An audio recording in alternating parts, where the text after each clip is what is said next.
মার্কিন president Joe Biden বলেছেন, আমি সবসময় জনসেবায় নিয়োজিত থাকায় বিশ্বাস করি।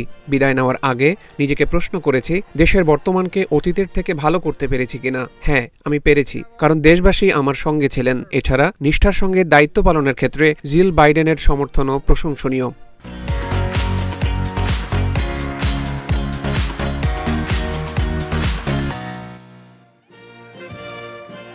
মার্কিন প্রেসিডেন্ট হিসেবে 4 বছরের দায়িত্ব পালন অত্যন্ত সম্মানজনক ছিল বলে মন্তব্য করেছেন জো বাইডেন। হোয়াইট হাউসে শেষবারের মতো দেওয়া ভাষণে এমন মন্তব্য করেন তিনি।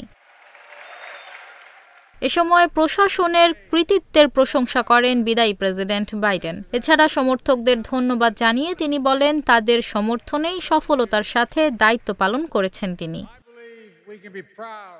ক্ষমতা ছাড়ার আগে শুক্রবার হোয়াইট হাউসে নৈশভোজের আয়োজন করেন জো বাইডেন এবং ফার্স্ট লেডি জিল বাইডেন। এ সময় উপস্থিতিদের উদ্দেশ্যে বক্তব্য রাখেন তারা। বক্তব্যে ফার্স্ট লেডি জিল বাইডেন প্রেসিডেন্টকে নিষ্ঠার সঙ্গে দায়িত্ব পালনের জন্য সম্মান জানান।